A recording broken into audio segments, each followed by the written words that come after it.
Everybody, morning, dear listeners, auditors of Central FM. We are very happy once again, and this morning we get a given honor to receive a given guest here in our studios of Central FM. He comes from United States of Doctor. Good morning, sir. Morning, how are you? I'm very fine. Okay. Thank you for inviting me. Thank you very much. We are very happy. Okay, can you one more time present yourself for our auditors? Just very quickly, I'm an American author of more than 156 books on all topics in the social sciences, the natural sciences, the social sciences, and the humanities, ultimately to unify all domains of human knowledge. Okay. I have proposed more than 122 different new theories and visions of the human future. Okay. And I have been in more than 100 different countries Yep. around the world Yeah. in order to understand humanity on the ground from my observations and understanding of the entire universe. Yeah. Around the world, here and there, you have seen how things are moving. We are living here in Togo, for example. How, according to your experiences, in which extent can you show us the importance of English language?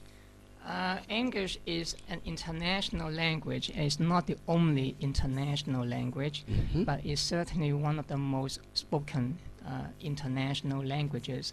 I have been around the world in more than 100 different countries, and I can see that if you know some English, it can be very useful. However, that's also not quite true, because we have to understand other international languages too. For example, if you come to Togo, if you understand English only, that is not going to help you. You are going to have a larger problem. So I also speak French. So I encourage people not just to learn English, but also to learn many other international languages. And more importantly, in the long term, Chinese will become the next dominant international language that you have to learn. So I advise to you that don't just learn English, but also learn a few other international languages, and then it can keep you in a very competitive position wherever you go. Thank you very much, Mr. Dr. Peter, for this question. But my second question is to know how to invite people. How can people can be motivated? How can people succeed? We African, for example, we have not been born in English, towns or countries. How can we succeed in speaking fluently that language as you are doing? How are some sources, some paths to take in order, some strategies, of course? Motivation is a big issue over here, not just in Africa, but also in many other countries. Poverty is one of them. Lack of education is another one. The lack of a tradition of learning in Africa, for example, is another major problem. Yep. So motivation is a major thing. But I don't put language as necessary the first thing that African has to learn or have to. There are many other problems in Africa that I don't think that learning English is necessary on the top of the list. But in terms of learning languages, I think that it's also up on the individuals. It's up to them to learn which languages that they would like to have for their own job or for their own career, for their own culture, for their own family.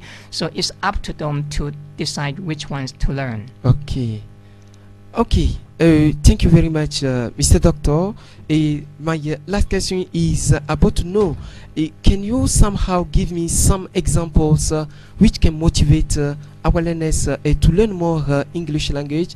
I'm talking about how, according to your experiences, some examples of some domains in which English is more used. Today so as to exceed our population to embody of that language. Okay. I think that it also depends on where you are. For example, if you live in Latin America, a lot of people learn Spanish, not English. Yeah. If you are in North Africa, a lot of people learn French, not English. Yeah. And also in Western Africa, if you are in the Eastern Africa or in Southern Africa, people Yeah. can learn more English. If you go to Southeast Asia, I don't think that a lot of people will necessarily know English. I see. So if you go to the Northeast Asia, Yeah. you will see a lot of people, they speak Chinese. So I think that you also have to understand the local context and not just in thinking in terms of an international language that you have to master. Now, in terms of learning one, as I said before, it depends on the local context and the motivations that you have. Yeah. And that varies from country to country, from individual to individual. Okay. Again, I do not put learning English as the top priority I of the see. problems in the world, not only in Africa. I see. Okay. So, thank you very much for that question. But my last before the question upon around this time is to know today how do you compare the English speaking, I mean your English at the United States of America there rather than ours here in Africa, for example, when we speak. What makes that difference between you and us, that English? Yes, I'm very fortunate because I have been in more than 100 different countries around the world. Yeah. And I can see that English, there's no such a thing as a universal English. Different people speak English in a different way, with different accents, with different grammars, with different rules, with different slangs and all that. You go to India, for example, the way that they speak English is very different from the way that people speak English, let's say, in the south of the US. Yeah. Or the way that people speak English in Australia is very different from the way that people speak English, let's say, in the Caribbean or in Western Africa. Let's say you go to Ghana, people speak English also in a very different way. I see. So different expressions, different accents, different slangs. So there's different dialects, for example. So now, again, there's a good question. Which one do you pick? Again, it depends on the local context. Okay. A lot of people, when they speak English in India, well, they speak with the Indian accent, the Indian slang, the Indian dialect, and all that. Well, that's because they are Indians. So you cannot expect them to speak English like the English in England or the English in America. Even in America, you have English in the Midwest. It's different from English in the Northeast or from the South or from the West Coast. So it varies from one. It depends. Yeah. It depends Even upon, even in the UK. UK. You go to Scotland, or you go to Northern Ireland, or you go to England itself. Yeah. You can see that people don't speak English also in the same way. So again, there's no such a thing as a universal English that you have to learn. Okay. Remember, whatever that you learn, understand the context, and you will see that if you go to different places around the world, people may not understand you well. The same thing about French, the same thing about Arabic, the same thing about Spanish, the same thing about Chinese. So I know that they have this problem. Okay. Okay, thank you very much, dear Dr. Peter.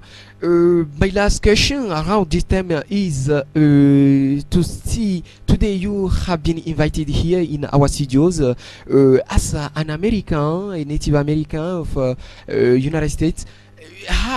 What will be your last word? What will be your advice on the behalf of all African people, Togolese, and especially Chaojo district, Sokode people, for the advancement of English language? I have been on TV and radio many times, and people often ask me this question, and I'm a bit concerned that people used to think that if you are an American, that you would tell people what to do this or do that. So I try to avoid that. But on the other hand, I can answer your question as an academic, as a scholar, or as a professor. Okay. I do think that in the case of Togo, in this example, learning English can be a plus because you speak French. But French is useful only primarily in this case in Western Africa and Northern Africa. But if you go to other parts of Africa or go to the rest of the world, you will see that many people don't speak French. So it's important for you, for your economy, for your own career, that you can learn another language or languages which can be international, and English can be one of them. As I said before, the next frontier will be Chinese. So you probably need to learn more and more Chinese now, because China is becoming the world's largest economy, surpassing the US already in terms of purchasing power parity. And that, I think, is going to be very important internationally. So it's good for Africans and Togolese too. Thank you very much, Dr. Peter Baofu.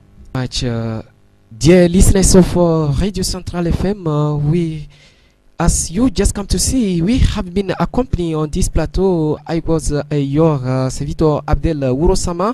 I receive my guest, Dr. Peter Baofu, I think, and he has been around the world. He was coming from United States of America with a lot of theories with him. As you yourself, you just come to see, just share them with us. So we have been very thankful for you, for your patience, and thanks a lot. We hope we shall see next time. Thank you, and bye-bye.